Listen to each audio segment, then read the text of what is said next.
हरिद्वार में इंजीनियरिंग की ये स्टूडेंट सोशल मीडिया के लिए रील बना रही थी और ट्रेन से एक्सीडेंट होने की वजह से इसकी मौत हो गई। एग्जैक्टली सेम केस इस लड़की के साथ हुआ जो कि रील बनाने के चक्कर में नहर में गिर गई। इसके जस्ट ऑपोजिट एक इंटरेस्टिंग स्टोरी सुनी। 1665 में इंग्लैंड में एक पैंडेमिक चल रहा था जिसकी वजह से वहां पर लॉकडाउन हुआ और यूनिवर्सिटी को बंद करना पड़ा। एक यूनिवर्सिटी स्टूडेंट को इसकी वजह से शहर छोड़ के गाँव में जाना पड़ा। इस वक्त हमें लगेगा कि यार ये लड़का यूनिवर्सिटी छोड़ के गाँव में बोर होने आ गया, क्योंकि इसकी यूनिवर्सिटी भी कोई आम यूनिवर्सिटी नहीं थी, ये कैम्ब्रिज यूनिवर्सिटी थी। इससे तो एक ही कंक्लूजन निकलता है कि यार अभी लाइफ में कुछ अचीव नहीं कर पाएगा। लेकिन एक दिन वो एक पेड़ के पास बैठा हुआ था। उसने देखा कि पेड़ से एक एप्पल नीचे गिरा और उसने सोचा कि कोई ना कोई फोर्स तो है जो अर्थ हर एक ऑब्जेक्ट पर लगा रही है, और उसने 3 लॉज ऑफ मोशन दिए और ग्रेविटी का कॉन्सेप्ट पूरी दुनिया को बताया। और आज इन्हीं लॉज ऑफ मोशन को यूज करके हम रॉकेट्स बना रहे हैं और स्पेस में जा रहे हैं। आई होप हम सब समझ गए होंगे कि हम सर आइजैक न्यूटन की बात कर रहे हैं। इतना ही नहीं, हर बार जब मैं ये स्टेटमेंट सुनता हूँ तो मैं शॉक रह जाता हूँ कि हम साइंस स्टूडेंट्स को 2 साल लगते हैं +1 +2 में कैलकुलस नाम का कॉन्सेप्ट समझने के लिए, और न्यूटन ने 2 ही सालों में कैलकुलस को बनाया था। यानी कि जितना समय हमें पढ़ने में लगता है उतना ही साल उन्हें ये कॉन्सेप्ट इन्वेंट करने में लगा। और इस तरीके का पैटर्न सिर्फ न्यूटन ही नहीं बल्कि बहुत से लोगों के केस में देखा गया है। जब जब लोग बोर हुए हैं, डिस्ट्रैक्शन से दूर होके उन्होंने कुछ ना कुछ अचीव किया है। फॉर एग्जाम्पल 1921 में इंडिया के greatest scientist CV Raman London से वापस इंडिया जाने के लिए एक शिप में बैठे। ये शिप जर्नी बहुत ही लंबी और बोरिंग थी और सीवी रमन के पास कुछ खास करने को नहीं था। एक दिन ऐसे ही रमन बोर होके शिप के डेक में जाते हैं और कई घंटों तक वो बिल्कुल ही ब्लैंक माइंड से ओशन को ऑब्जर्व करे होते हैं। तभी रमन के दिमाग में एक क्वेश्चन आता है, आखिर ये जो ओशन है इसके पानी का रंग ब्लू ही क्यों है, रेड या येलो क्यों नहीं। रमन अपनी ऑब्जर्वेशन को नोट डाउन करते हैं और इंडिया पहुंचते ही वो इस आंसर को ढूंढने लग जाते हैं। कई सालों की रिसर्च के बाद फाइनली रमन को इसका आंसर मिल जाता है और इस थ्योरी को वो रमन इफेक्ट नाम देते हैं। और ये डिस्कवरी इतनी बड़ी थी कि रमन इफेक्ट के लिए 1930 में सीवी रमन को फिजिक्स में नोबेल प्राइज मिलता है। इस इंसिडेंट के कई सालों के बाद 1990 में रमन की तरह एक यंग अननोन ऑथर लड़की ट्रेन में बैठकर लंदन जा रही थी। ट्रेन ऑलरेडी लेट हो चुकी थी और इस जर्नी में उसके पास कोई भी नहीं था जिससे वो बातें कर सके। लंदन पहुंचने में इसके पास 4 घंटे थे और ये लड़की बोर होके चुपचाप ट्रेन से बाहर देख रही थी। तभी इसे अपनी नई बुक का आइडिया आया और वो आइडिया ये था कि एक राउंड सा चश्मा पहनने वाला लड़का जिसके पास मैजिकल पावर्स है, और इस पर इसने ये बुक लिख दी। And I know that you know it, ये जेके राउलिंग थी जिन्होंने हैरी पॉटर की सीरीज लिखी जिसने 60 करोड़ से भी ज्यादा की सेल्स करी। जेके राउलिंग इस इंसिडेंट पे कहती है कि अगर मेरे पास उस वक्त लैपटॉप या आईपैड होता तो मुझे हैरी पॉटर का आइडिया कभी भी नहीं आता।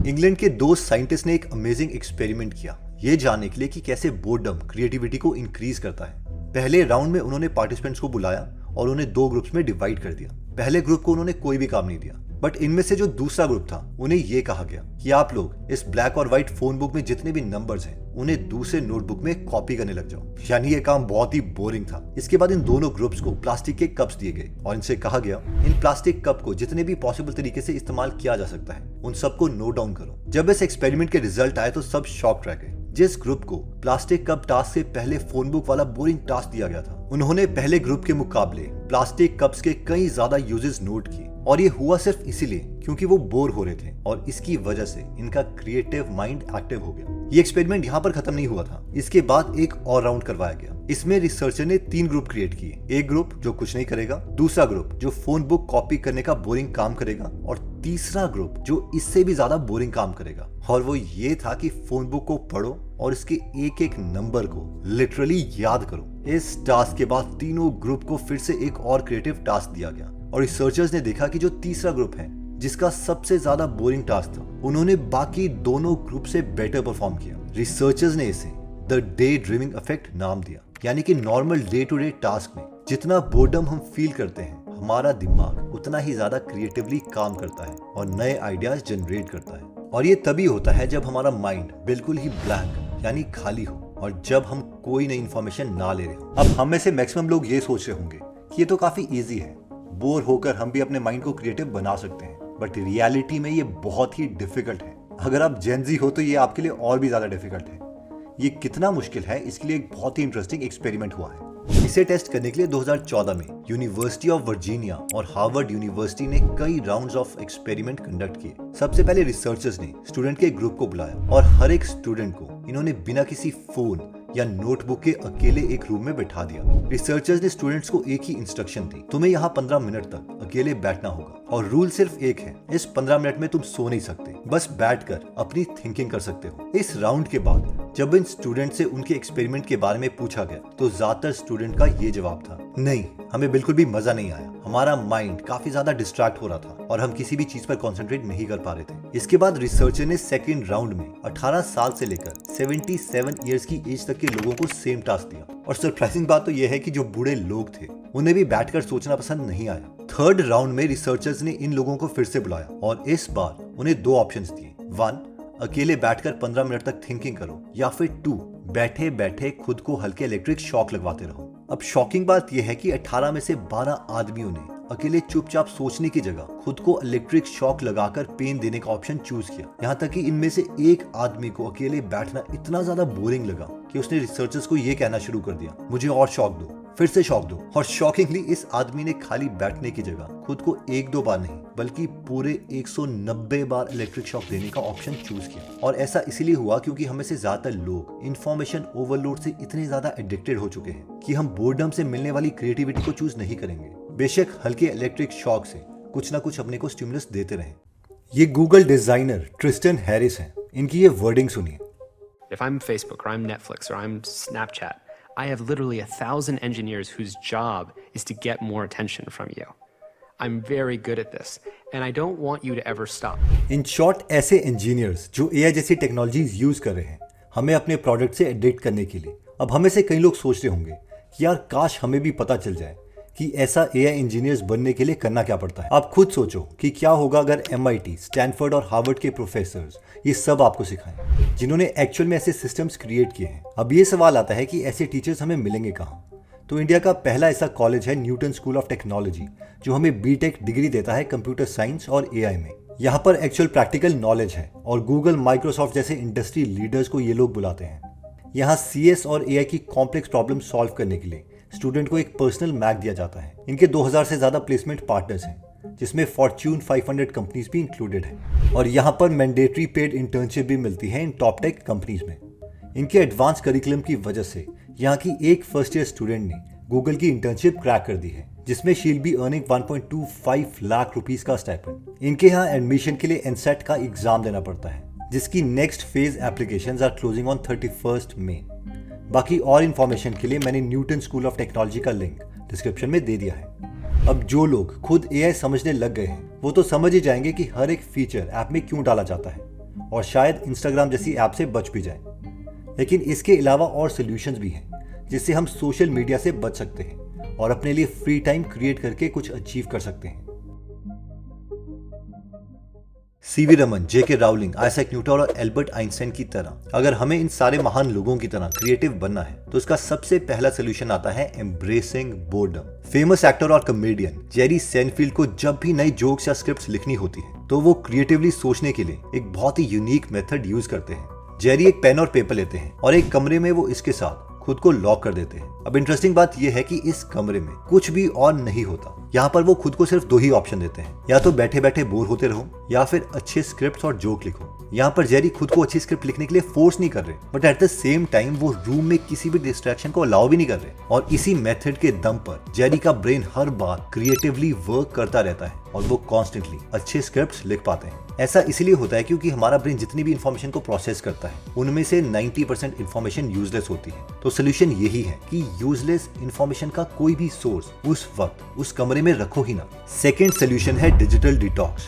ये है प्रीफ्रंटल कॉर्टेक्स, जो कि हमारे ब्रेन का सबसे इंपॉर्टेंट हिस्सा है, जो काम करते वक्त हमारा डिसीजन और फोकस को कंट्रोल करता है। बट इस पार्ट में बहुत बड़ी एक प्रॉब्लम है। हमारा प्रीफ्रंटल कॉर्टेक्स हमेशा नई इंफॉर्मेशन ढूंढता है प्रोसेस करने के लिए, और अगर इसे कॉन्स्टेंटली नई इंफॉर्मेशन मिलती रहती है तो हमारा ब्रेन उसकी तरफ इजीली डिस्ट्रैक्ट हो जाता है और इससे एक डोपामिन एडिक्शन का लूप क्रिएट हो जाता है। यानी कि जब भी हम काम से डिस्ट्रैक्ट होकर मैसेजेस भेज रहे हैं, नोटिफिकेशन चेक कर रहे हैं या फिर फोन पर बात कर रहे हैं, तो हमारा ब्रेन हमें बार बार डिस्ट्रैक्ट होने के लिए रिवॉर्ड दे रहा है और डोपामिन प्रोड्यूस कर रहा है अब क्योंकि ये डोपामीन हमें कोई एक्चुअल बड़ा काम करने से तो मिला नहीं है और बहुत ही आसानी से मिल रहा है, इसीलिए हम बार बार डिस्ट्रैक्ट होते रहते हैं। देखो, अगर हमें सोशल मीडिया की डोपामिन एडिक्शन से बचना है तो मैं एक 3 स्टेप प्रोसेस है जो यूज करता हूँ, जिसमें सबसे पहला स्टेप है define your goals clearly 1 day before. अब मैं क्या करता हूँ कि सोने से पहले बस ये इमेजिन कर लेता हूँ कि अगले दिन मैं कब से लेकर कब तक काम करूंगा और कब से लेकर कब तक फोन यूज करूंगा। सिर्फ ये स्टेप करने से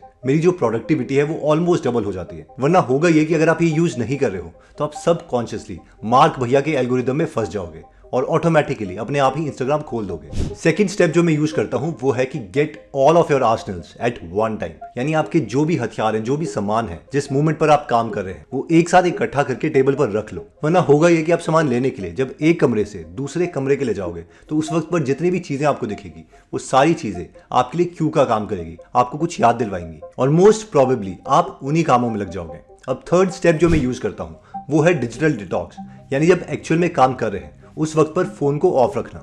और अगर मैंने एक रात पहले ये सोचा हुआ है कि किस मोमेंट पर मैं फोन यूज करूंगा तो ये स्टेप करना मेरे लिए बहुत आसान हो जाता है। देखिए, जो अंकुर वारिकू है वो ज्यादा इंस्टाग्राम ना यूज करें। इसके लिए वो क्या करते हैं कि उन्होंने एक एप्लीकेशन रखी है जो इंस्टाग्राम को ट्रैक करती है कि कितनी देर तक उन्होंने ये एप्लीकेशन यूज करी है, और इस एप्लीकेशन का पासवर्ड उनकी वाइफ के पास, यानी वो एक पर्टिकुलर टाइम से ज्यादा इस ऐप को यूज नहीं कर सकते। इस एग्जाम्पल को बताने का मकसद ये है कि हर एक इंसान सोशल मीडिया से बचने के लिए कुछ ना कुछ कर रहा है, जिसका मतलब है कि ये एप्लीकेशंस एक्चुअल में बहुत ज्यादा एडिक्टिव है। ओके, तो एक बार इस पूरी वीडियो की लर्निंग मैं आपके लिए समराइज कर देता हूँ। सबसे पहले हमने वीडियो स्टार्ट करी थी कि किस तरीके से जो यंगस्टर्स हैं वो इतने ज्यादा एडिक्टेड हो चुके हैं इन चीजों से कि उनके बहुत मेजर एक्सीडेंट भी हो रहे हैं। फिर एकदम इस थ्योरी के ऑपोजिट हमने स्टोरीज देखी कि किस तरीके से न्यूटन, जेके राउलिंग या फिर सीवी रमन, ये सारे लोगों ने बड़ी चीजें कैसे अचीव करी, और वो हुई थी जब ये इन सारी चीजों से दूर थे, वो बोर हो रहे थे। यानी उन लोगों के पास अपनी लाइफ को जूम आउट करके बिग पिक्चर देखने का मौका था। यानी कि अगर हम हमेशा रिएक्टिव माइंड में लगे रहेंगे तो हमें ये भी नहीं पता चलेगा कि हम सोच क्या रहे हैं और लाइफ के पैटर्न्स को कभी भी ऑब्जर्व नहीं कर पाएंगे। फिर इसके बाद हमने ट्रिस्टन हैरिस की स्टेटमेंट देखी थी जिसमें वो एक्सेप्ट कर रहे हैं कि उनके पास